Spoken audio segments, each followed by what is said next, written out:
Assalamualaikum warahmatullahi wabarakatuh. Bismillahirrahmanirrahim. Bismillah, alhamdulillah, wassalatu wassalamu ala sayyidina rasulillah Muhammad ibni Abdillah wa ala alihi wa sahbihi wa mawalah wa la hawla wa la quwata illa billah. Rabbi syurah li sadri wa yassir li amri wa hlul uqdatan min lisani yafqahu qawli. Nawaina ta'alluma wa ta'lim wa tazakkur wa tazkir wa naf'a wal intifa' wal ifadata wal istifadah wal hasa ala tamassuki bi kitabillah wa sunnati rasulihi wa du'a ilal huda wa dalalata alal khair tiwa amaradatihi wa qurbihi wa sawabihi subhanahu wa ta'ala. Marilah kita buka kajian usul fikih di sore hari ini dengan pembacaan doa Fatihah ala hadrati habibina syafi'ina sayyidina rasulika Muhammadin sallallahu alaihi wasallam wa ala alihi wa sahbihi dzurriyyati wa jami'il anbiya'i wal mursalin malaikatul mukarramin Syekh Ustaz Abdul Hamid Hakim wa usuli farahim nawarallahu darihahum wa a'adha alaina barakatuhum syahidillah dan walahumul fatihah. A'udzubillahi minasyaitonir rajim. Bismillahirrahmanirrahim. Alhamdulillahi rabbil alamin arrahmanir rahim maliki yaumiddin iyyaka na'budu wa iyyaka nasta'in ihdinas siratal mustaqim siratal ladzina an'amta 'alaihim ghairil maghdubi 'alaihim waladdallin amin. Silahkan dibuka kitabnya halaman 15. Kita akan melanjutkan pada al-mabhasut tasi' fi fi'li sahibi syari'ati sallallahu alaihi wasallam. Bismillahirrahmanirrahim. Qala al-muallif rahimahullahu ta'ala wa nafa'na bihi wa bi'ulumihi fid dharain amin. Al-mabhasut tasi'u utawi pembahasan yang ke-9 iku fi fi'li sahibi syari'ati sallallahu alaihi wasallam, di dalam menerangkan aktivitas atau pekerjaan sahibi syariah, sang pembawa syariat, yaitu baginda Nabi Muhammad sallallahu alaihi wasallam. Fi'lun Nabi sallallahu alaihi wasallam utawi aktivitas baginda Nabi sallallahu alaihi wasallam atau pekerjaan baginda Nabi sallallahu alaihi wasallam iku la yakhlu, tidak terlepas opo fi'lun Nabi, imma ayyakuna, ada kalanya ayyakuna yento ono opo fi'lun Nabi ala wajhil qurbati, iku ing atase pendekatan atau cara beribadah, wa taati dan melaksanakan ketaatan, aula yakunu utawa ora ing atase ala wajhil qurbati wa ta'ah. Fa in kana ala wajhil qurbati, mongko lamun ono fa in kana mongko lamun ono apa fi'lun Nabi iku ala wajhil qurbati ing atase cara beribadah, wa taati dan ketaatan. Fa indalla mongko lamun menunjukkan apa ad-dalilu apa dalil alal ikhtisasi ing atase kekhususan bihi kelawan baginda Nabi, humila mongko arahkan apa fi'lun Nabi alal ikhtisasi ing atase keistimewaan atau pengkhususan, kaziyadatin koyok ziyadah koyok nambah fin nikahi ing dalam nikah, nambah apa ala arba'in niswatin ing atase 4 pira-pira istri. Qala berfirman sinten Allah Subhanahu wa taala, fankihu ma tabalakum minan nisa'i masna wa thulatsa wa ruba'. Fankihu menikahlah sapa sira kabeh ma ing nisa toba kang demen sapa kang demen, atau gini, fankihu ma tabalakum minan nisa'i masna wa thulatsa wa ruba', menikahlah kalian semua dari wanita-wanita yang kalian sukai, minan nisa masna wa thulatsa wa ruba', 2, 3 atau 4. Udah itu dulu. Sebelum saya masuk ke keterangan, tadi saya maknai dulu biar agak cepat karena ini target hatam. Sebelum saya masuk ke keterangan, yang harus diperhatikan di sini adalah kita akan membahas tentang salah satu tema penting di dalam usul fikih, yaitu tema tentang fi'lun Nabi atau aktivitas baginda Nabi sallallahu alaihi wasallam. Bagaimanakah sebenarnya status atau posisi aktivitas yang dilakukan oleh baginda Nabi Muhammad sallallahu alaihi wasallam dalam posisinya sebagai dalil syariat, dalam posisinya sebagai dalil syariat. Apakah semua aktivitas yang dilakukan oleh baginda Nabi otomatis menjadi syariat yang disyariatkan kepada kita selaku umatnya, atau bagaimana perinciannya? Maka para ulama mentafsil ya, secara global atau secara umum. Ada banyak kitab yang ditulis tentang ini. Yang terlengkap menurut saya kitab karangannya Syekh Sulaiman Al-Ashqar yang berjudul Af'alun Nabi wa Dalalatuha 'alal Ahkam Asy-Syar'iyyah. Pekerjaan-pekerjaan baginda Nabi dan dalalahnya terhadap hukum-hukum syariat. Di sana secara global beliau, secara rinci, bukan secara global, secara rinci beliau membagi pekerjaan Nabi itu menjadi 9 pembagian. Tetapi kalau bisa disimpulkan, maka secara umum aktivitas atau fi'lun Nabi itu bisa terbagi menjadi 2 pembagian besar. Yang pertama ada aktivitas Nabi itu yang didorong atau yang dilakukan memang atas dasar fitrah beliau dalam status beliau sebagai manusia biasa. Ini yang disebut dengan al-fi'lul jibilli ya. Jadi pekerjaan atau aktivitas yang memang desakannya adalah status beliau sebagai manusia biasa. Contohnya apa? Contohnya misalnya ketika Nabi bahagia maka beliau tersenyum, ya kan? Ketika Nabi bahagia beliau tersenyum. Kemudian ketika Nabi misalnya marah maka beliau menampakkan kemarahan itu lewat raut wajahnya. Maka itu disebut dengan al-fi'lul jibilli. Aktivitas yang dilakukan Nabi atas dorongan fitrah beliau sebagai seorang manusia. Intinya di situ. Ada lagi al-fi'lul adi ya. Kalau tadi ada al-af'al al-jibiliyah, ada al-af'al al-adiyah, yaitu aktivitas baginda Nabi yang berdasarkan tradisi ya, berdasarkan memang tuntutan tradisi di mana beliau tinggal.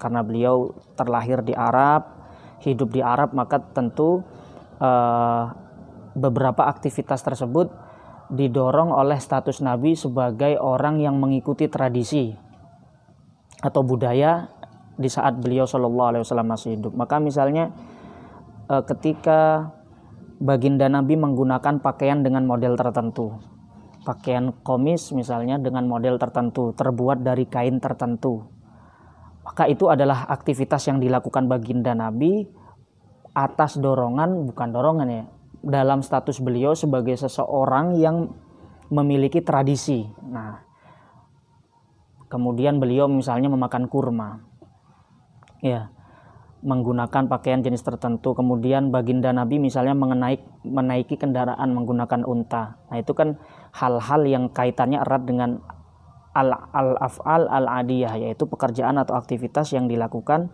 berdasarkan tradisi. Nah, itu masuk pada pembagian yang pertama. Jadi kalau bisa kita simpulkan, yang pertama itu ala wajhil qurbah wa ta'ah, aktivitas beliau yang ada nilai ibadahnya, atau wa ghairuha. Pembagian yang kedua adalah selain dari itu. Selain dari itu nanti terbagi lagi, ada al-af'al al-jibiliyah. Baginda Nabi melakukan sesuatu spontanitas ya karena statusnya sebagai manusia. Baginda Nabi kalau ngantuk tidur misalnya, atau desakan atau tuntutan tradisinya menggunakan pakaian dengan model tertentu, makanan model tertentu, atau baginda Nabi menggunakan kendaraan unta. Itu kan pekerjaan-pekerjaan yang sifatnya tradisi. Maka bagaimana status, kalau yang kurbah kita stop dulu, bagaimana yang ghairul kurbah, yang tidak ada nilai ibadahnya? Maka Syekh Sulaiman Al-Ashqar mengatakan hukum syar'i yang bisa kita dapat dari aktivitas Nabi yang model ini paling banter adalah mubah ya. Hal itu adalah mubah, yaitu hukumnya boleh. Artinya aktivitas-aktivitas Nabi yang model af'al jibiliyah wal adiyah seperti ini, kalaupun menunjukkan hukum syariat, maka dia menunjukkan hukum syariat mubah, boleh-boleh saja. Ya, tidak sampai sunnah, tidak sampai mustahab, apalagi wajib. Ya. Misalnya jadi menggunakan pakaian dengan model tertentu, dengan kain tertentu. Misalnya Nabi menggunakan komisnya dengan katun. Apakah kita diwajibkan mengikuti itu? Tentu saja tidak. Karena itu jenis pekerjaan yang model pertama, yang bukan dilakukan ala wajhil qurbah, bukan dilakukan atas dasar nilai ibadah. maka hukum syariat yang bisa terkandung di dalamnya adalah ibahah, gitu ya. Meskipun nanti ada pembahasan tersendiri mengenai hukum ta'assi bin Nabi SAW, mengikuti jejak langkah Nabi meskipun dalam jenis pekerjaan yang model yang pertama ini. Nanti sana dikatakan hukumnya mustahab. Ya, mustahab itu maksudnya mendapat ganjaran ta'assi, mendapat pahala dari segi iqtida bin Nabi SAW, kecintaan atau mahabbahnya kita kepada baginda Nabi SAW, sehingga mungkin sebagian di antara kita mengikuti baginda Nabi sampai pada detail jenis pakaiannya, bentuk dan lain sebagainya. Itu nanti mendapat pahala dari sisi al-iqtida atau ta'assi bin Nabi SAW. Meskipun dari segi hukum asalnya hal tersebut adalah sifatnya hanya mubah. Nah, sekarang bagaimana dengan aktivitas yang dilakukan oleh baginda Nabi ala wajhil qurbah wa ta'ah yang memiliki nilai ibadah? Maka ditafsil dulu oleh para usuliyun.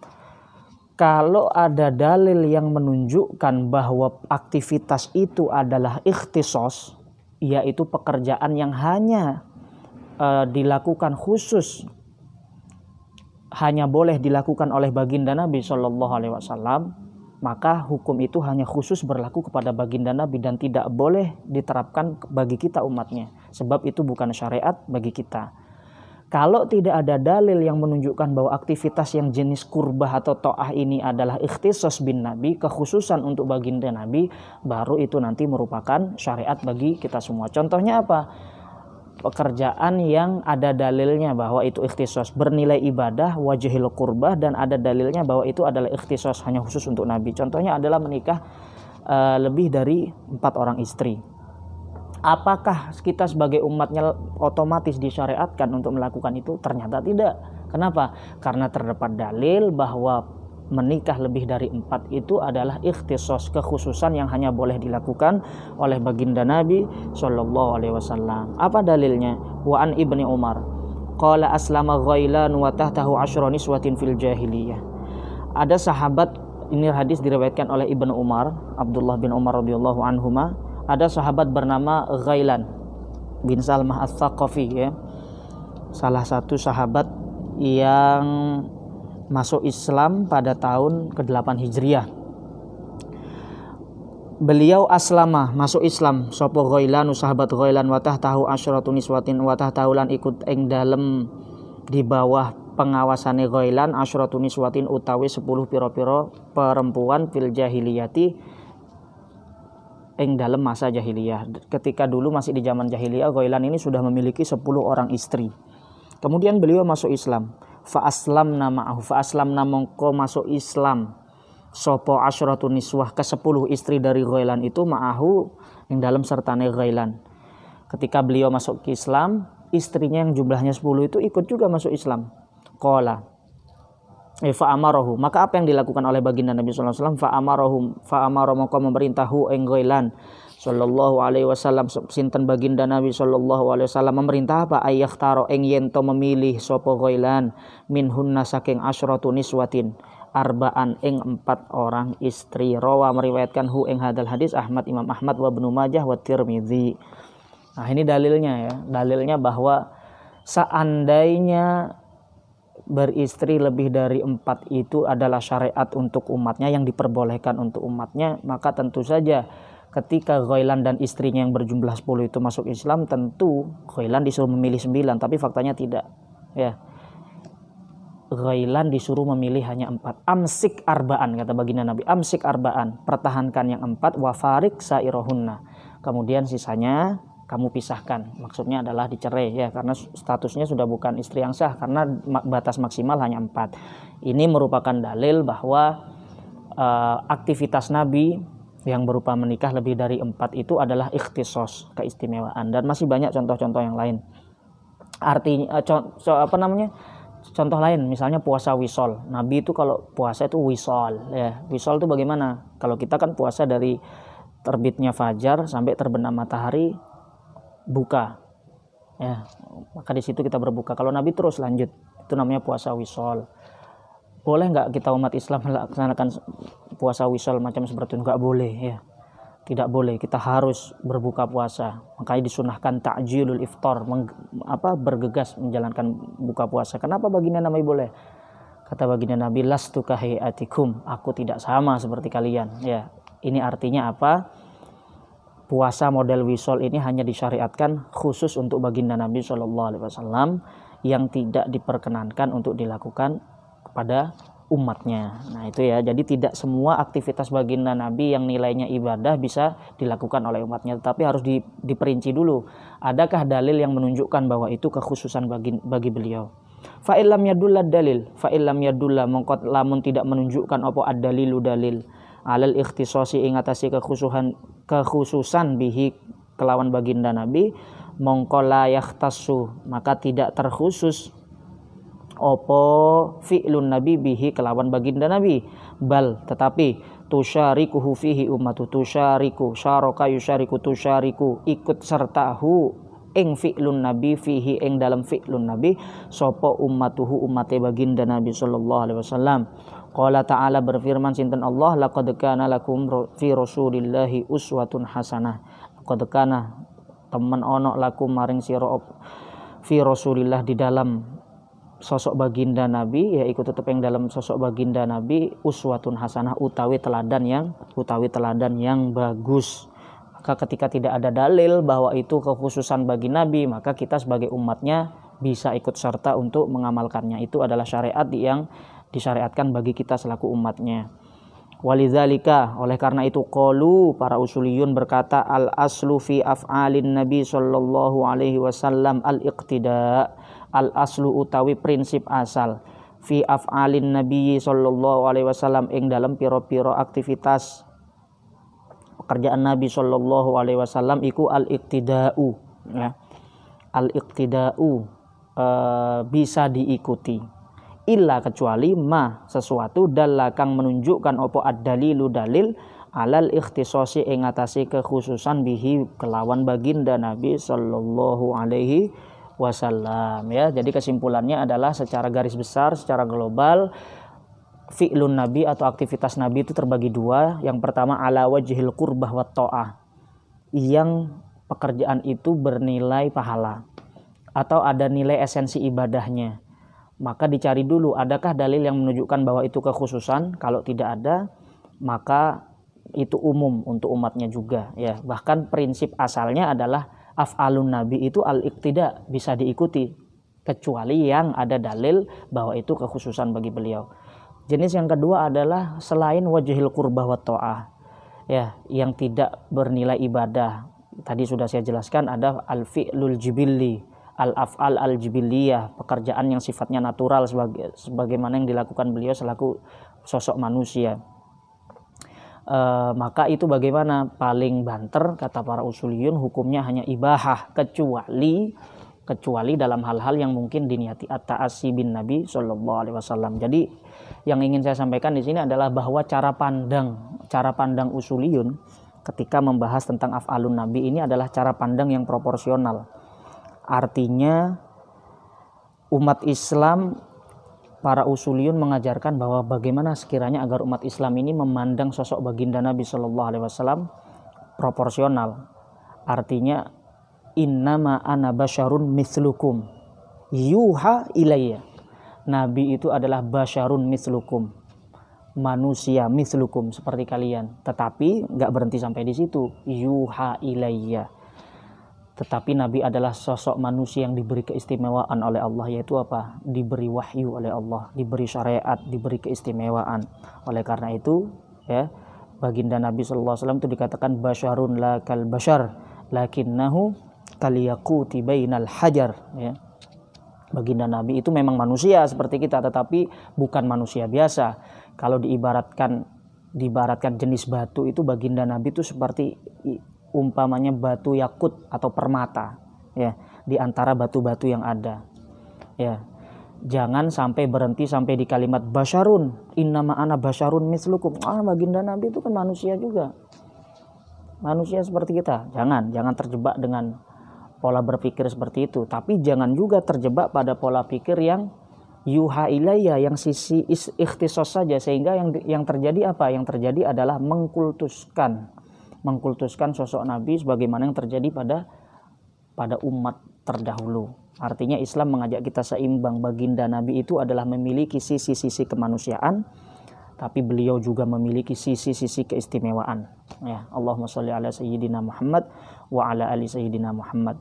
Sehingga di antara para sahabat, Abdullah bin Umar misalnya, ada yang betul-betul saking penginnya iqtida bin Nabi, mengikuti baginda Nabi SAW, sampai pada hal-hal yang sifatnya jibiliyah pun beliau betul-betul mengikuti. Saking penginnya, saking cintanya beliau sama Rasulullah SAW. Maka ketika sahabat Abdullah bin Umar sedang berjalan bersama rekan-rekannya ke suatu daerah, beliau melewati suatu jalan belok. Teman-temannya heran, loh ya Abdullah bin Umar, kok kenapa lewat jalan ini, bukannya kita lewat jalan situ bisa? Kata sahabat Abdullah bin Umar, iya karena dulu saya pernah melihat baginda Nabi SAW ketika menuju tempat itu melalui jalan ini. Saking inginnya ta'assi al-iqtida bin Nabi SAW. Nanti dalam ranah fikih ada terbuka perbedaan pendapat ketika ada satu jenis pekerjaan yang dilakukan oleh baginda Nabi, nanti diperdebatkan. Di satu sisi itu adalah al-af'al al-jibiliyah atau al-af'al al-adiyah yang sifatnya biasa, tetapi ada bau-bau ibadahnya. Nah, itu nanti akan biasanya oleh para fuqaha diperdebatkan, itu bagian dari ibadah apa bukan. Contoh, baginda Nabi itu kalau setelah sholat sunnah fajar, sholat sunnah sebelum subuh 2 rakaat, maka beliau melakukan ittija, tidur dengan posisi ittija. Ya, kalian sudah belajar macam-macam tidur, ada ittija, ada istilqa. Beliau ittija, lambung kanan, tidur di atas lambung kanannya sejenak, ya, rebahan ya, kalau istilah kita sekarang rebahan. Jadi sambil jarak antara sholat sunnah fajar dengan qomat sholat subuh tuh beliau rebahan dulu dengan posisi ittija.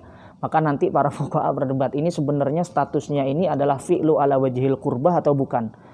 Itu dilakukan baginda Nabi dalam posisinya sebagai bagian dari ibadah yang disyariatkan kepada kita, atau ya tidak ada nilai ibadahnya. Ya ingin rehat saja, ingin rebahan aja. Nah, nanti di situ terbuka peluang perbedaan pendapat. Jadi ada beberapa permasalahan yang di situ fuqaha berbeda dalam menentukan hukum karena berbeda menentukan status. Sebenarnya ini masuk fi'lu baginda Nabi yang ala wajhil qurbah atau bukan. Ketika sholat istisqa misalnya, antara khutbah 1 dan khutbah kedua disunahkan mengubah posisi surban. Ya, dianjurkan untuk mengubah posisi surban. Sebenarnya karena memang Nabi pernah mencontohkan itu. Sebenarnya itu bagian dari fi'lu yang wajhil qurbah, sehingga itu hukumnya sunnah bagi kita ketika khutbah istisqa. Atau jangan-jangan Nabi melakukan itu spontanitas saja. Nah, itu diperdebatkan nanti ya oleh para fuqaha. Artinya pembahasan tentang fi'lun Nabi ini juga nanti membuka peluang di dalam furu' fikih di situ untuk terbuka untuk perbedaan pendapat di beberapa permasalahan fikih. Yang terakhir, al-mabhasul ashir, pembahasan yang nomor 10, fi iqrari sahibi syariah. Kalau tadi kita telah membahas ketika Nabi melakukan sesuatu, kita sudah tahu rinciannya. Sekarang fi iqrarin Nabi sallallahu alaihi wasallam, ing dalam iqrar atau takrirnya Nabi sallallahu alaihi wasallam. Apa itu iqrar, apa itu takrir? Iqrar itu adalah atau takrir Nabi tidak melakukan, tetapi Nabi ketika ada sesuatu yang diucapkan atau dilakukan di hadapan beliau diam. Beliau diam, tidak merespon, tidak mengingkari, ya. Jadi takrir itu pengakuan atau semacam legitimasi ketidakadanya pengingkaran dari baginda Nabi SAW atas sebuah ucapan atau sebuah aktivitas tertentu. Iqrarun Nabi SAW utawi ikrarnya baginda Nabi SAW ala qaulin ing ngatasi ucapan min ahadin saking salah siji sahabat, kakaulihi iku hukumnya kakaulihi sallallahu alaihi wasallam, seperti ucapannya baginda Nabi sallallahu alaihi wasallam. Artinya baik ikrarnya Nabi, fi'lunya Nabi yang ala wajhil qurbah, dan sabdanya baginda Nabi itu statusnya sama, ya, bisa dijadikan sebagai dalil syariat. Iqraruhu sallallahu alaihi wasallam alal fi'li min ahadin, ya. Oh, kalau ikrornya baginda Nabi atas ucapan, ada sahabat mengucapkan sesuatu, kemudian baginda Nabi tidak merespon, membiarkan. Maka statusnya sama seperti sunnah qauliyah. Ya. Sebab apa? Seandainya ucapan sahabat itu salah, pasti sama Nabi ditegur karena tidak mungkin Nabi membiarkan kesalahan. Sekarang bagaimana ikrornya baginda Nabi terhadap pekerjaan yang dilakukan di hadapan beliau sallallahu alaihi wasallam? Iqraruhu utawi ikrore baginda Nabi sallallahu alaihi wasallam alal fi'li ing atase suatu perbuatan atau pekerjaan min ahadin saking salah siji sahabat iku kafi'lihi sallallahu alaihi wasallam, statusnya sama seperti aktivitasnya baginda Nabi sallallahu alaihi wasallam. Kenapa alasannya? Mengapa ikrornya Nabi ini statusnya memiliki kekuatan sebagai dasar atau dalil dalam menentukan hukum syar'i? Li'annahu karena satuhuni baginda Nabi iku ma'sumun, dijaga min ayyukirra ahadan ala mungkarin, min an saking yento ayyukirra membiarkan atau mengikror sapa baginda Nabi ahadan ing salah satu sahabat ala mungkarin ing atase perbuatan mungkar. Ya. Nabi tidak mungkin membiarkan sahabat atau tidak mungkin membiarkan ucapan atau sesuatu kemungkaran dilakukan di hadapannya kemudian beliau tidak memperingatkan. Yang itu artinya ketika beliau diam berarti hal tersebut boleh-boleh saja, ya. Artinya benar. Misalu zalika utawi contohe ikrarun Nabi iku ikraruhu sallallahu alaihi wasallam, ikrarnya baginda Nabi sallallahu alaihi wasallam Abu Bakrin ing Abu Bakar, sahabat Abu Bakar Siddiq ala qaulihi ing atase ucapane sahabat Abu Bakar Siddiq radhiyallahu anhu bi i'ta'i salbil qatil, kelawan memberikan salbil qatili. Salbil qatil itu adalah perlengkapan yang digunakan oleh musuh di dalam peperangan. Itu namanya salbul qatil, ya. Liqatilihi maring orang yang memerangi qatil. Qatil yang pertama itu bermakna isim maf'ul, yaitu orang yang dibunuh. Kalau qatil orang yang membunuh. Ketika peperangan terjadi dalam sebuah aktivitas jihad misalnya, maka ada yang disebut dengan istilah ghanimah atau harta rampasan perang. Itu nanti bagaimana pembagiannya? Ada aturannya, tidak bisa serampangan setiap orang ngambil. Nanti ada aturannya di dalam fikih. Sekarang bagaimana hukumnya? Ada istilahnya salbul qatil. Ketika seorang berperang gitu kan biasanya duet, one by one, satu lawan satu. Kalau dulu kan pakai pedang, kalau sekarang mah pakai bom nuklir, jadi nggak ada hadap-hadapan. Kalau dulu kan sistemnya pakai pedang. A berduel dengan B. Kemudian si A berhasil mengalahkan si B. Maka kebijakan Sayyidina Abu Bakar ketika itu beliau mengucapkan siapa yang mampu mengalahkan seseorang one by one, maka perlengkapan yang dia bawa, misalnya di bajunya itu dia ada emasnya atau ada perlengkapan senjatanya, maka berhak dimiliki oleh orang yang mengalahkan. Nah, itu ucapan Sayyidina Abu Bakar. Tetapi sama baginda Nabi tidak ditegur. Itu menunjukkan apa? Menunjukkan bahwa ucapan tersebut oleh beliau direstui, ya. Artinya orang yang di dalam peperangan mengalahkan musuh, maka dia berhak terhadap aksesoris yang digunakan pada musuh yang dikalahkannya itu menjadi hak milik pribadinya. Kalau ghanimah beda lagi, harta rampasan perang nanti pembagiannya beda lagi, ya. Contoh lagi, wa iqraruhu sallallahu alaihi wasallam, ikrarnya baginda Nabi Khalid bin Walid pada sahabat Khalid bin Walid radhiyallahu anhu ala aklid dhab ing atase makan biawak, ya. Biawak sebangsa biawak yang hidup di padang gurun Sahara, itu namanya dhab. Kamu searching di Google, tulis saja dhab, dha sama ba, nanti kelihatan, ya. Sejenis biawak yang tidak seperti kita. Kalau di Indonesia biawaknya bukan dhab dia, sebab dia hidup di dua alam, maka konsekuensi hukumnya tidak boleh dimakan. Tapi ini adalah dhab, biawak yang hanya hidup di padang pasir. Bagaimana hukum memakannya? Nabi tidak pernah memakan itu, ya. Nabi tidak pernah memakan itu. Tapi ketika sahabat Khalid bin Walid memakan dhab, menyembelih dhab kemudian dibakar jadikan sate, beliau mengikrar, silakan aja kalau mau makan, ya. Beliau tidak melarang.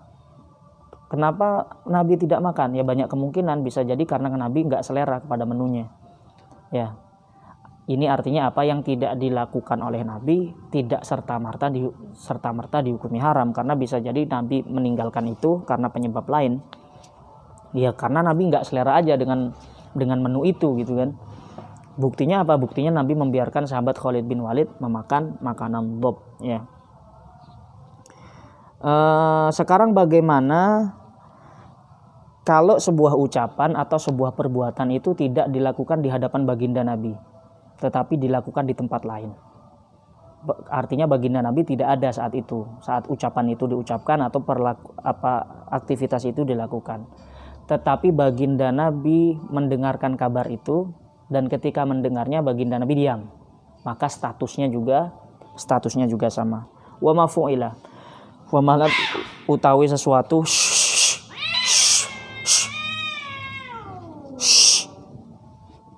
wa mafu'ila, wa malan utawi sesuatu fu'ila yang dilakukan, au ma utawi sesuatu qila yang diucapkan fi majlisihi ing dalam majlise baginda Nabi.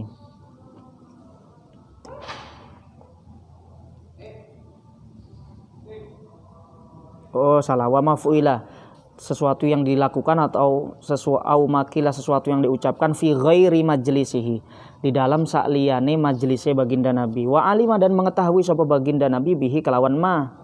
Walam yungkir lan orang mengingkari sapa baginda Nabi hu ing ma. Fa hukmuhu mongko utawi hukume ma iku hukmu mafu'ila. Iku hukume sesuatu yang dilakukan atau makila yang diucapkan fi majlisihi ing dalam majlise baginda Nabi sallallahu alaihi wasallam. Contohnya apa? Ka'ilmihi koyok pengetahuan baginda Nabi sallallahu alaihi wasallam halfa Abi Bakrin radhiyallahu anhu, terhadap sumpahnya sahabat Abu Bakar radhiyallahu anhu, annahu la yaqulu ta'am, annahu bahwa sahabat Abu Bakar iku la yaqulu beliau bersumpah tidak akan memakan sapa Abu Bakar atau ama ing makanan fi waqti ghaidhi di waktu kemarahannya sahabat Sayyidina Abu Bakar. Summa akala, kemudian sahabat Sayyidina Abu Bakar makan. Lamma ra'a, ketika melihat sapa Sayyidina Abu Bakar al akla ing makan khairon ing kebagusan. Rawa meriwayatkan hu ing hadal hadis sapa Muslimun Imam Muslim. Bagaimana kalau sebuah pekerjaan atau ucapan tidak dilakukan di hadapan baginda Nabi, tetapi baginda Nabi hanya mendengar, kemudian beliau diam? Maka itu juga statusnya sama ya. Itu juga statusnya sama, seakan-akan Nabi telah mengikrar perbuatan tersebut.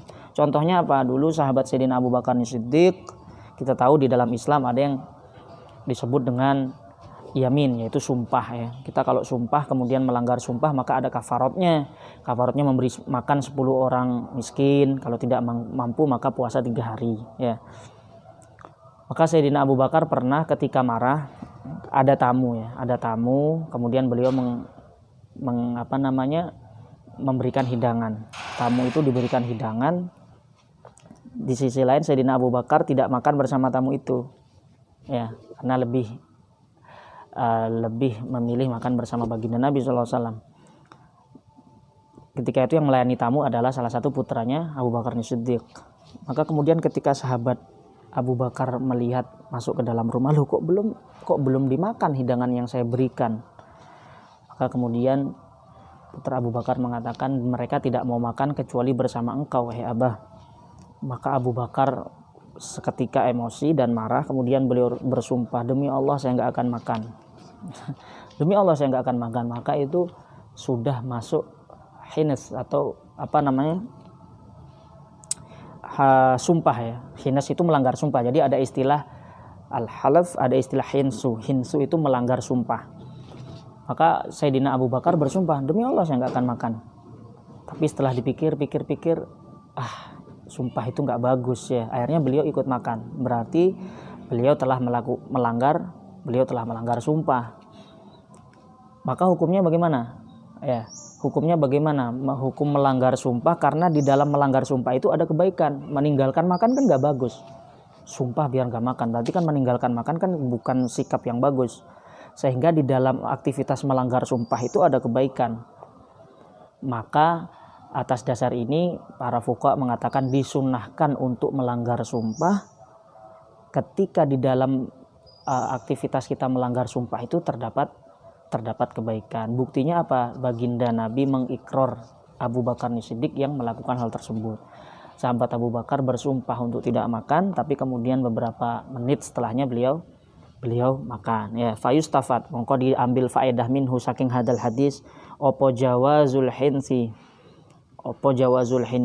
kebolehan melanggar sumpah, balnat buhu, bahkan kesunahan melanggar sumpah ba'dal halaf, yang dalam sakwise bersumpah, idza kana khairan, idza kana apabila ono opo al hinsu melanggar sumpah iku khairan, sebuah tindakan yang sangat baik, malah dianjurkan ya. Dalilnya apa? Dalilnya ikrarnya Nabi terhadap apa yang dilakukan oleh Sayyidina Abu Bakar. Nabi tidak hadir langsung tetapi mendengar cerita, dan Nabi tidak mengingkari hal tersebut. Udah ya. Jadi kita sudah belajar tentang qaul, fi'lun Nabi kita sudah, takrirun Nabi pun juga sudah ya. Bahkan kata Syekh Sulaiman Al-Ashqar, kalau mau jujur maka sunnah yang jenis takrir ya, as-sunnah at-takririyah ini yang menempati bagian terbesar ya, menempati bagian terbesar di dalam jenis sunnah. Kenapa? Karena tentu saja ada banyak sekali ucapan, ada banyak sekali tindakan yang dilakukan di hadapan baginda Nabi dan beliau melihatnya ya. Sehingga sebenarnya takriratun nubuwah itu sangat banyak, hanya saja yang dinukil kepada kita hingga sampai diriwayatkan kepada kita saat ini mungkin jumlahnya hanya beberapa ya. Sampai di sini dulu pelajarannya, maka besok kita akan masuk ke pembahasan ijma dan sebagian pembahasan tentang qiyas. Wallahu a'lam bissawab. Al-Fatihah. A'udzubillahi minasyaitonir rajim. Bismillahirrahmanirrahim. Alhamdulillahirabbil alamin arrahmanirrahim maliki iyyaka na'budu wa iyyaka nasta'in ihdinas siratal mustaqim siratal ladzina an'amta 'alaihim ghairil maghdubi 'alaihim waladdallin. Amin. Rabbi famfa'na bi barakatihim wahdinal husna bi hurmatihim wa amisna fi tariqatihim wa mu'afatihim minal fitan ya Rasulullah salamun alaik ya rafi'a syani wad darajat ya jaratal alam ya halal judi wal karam. Assalamualaikum warahmatullahi wabarakatuh.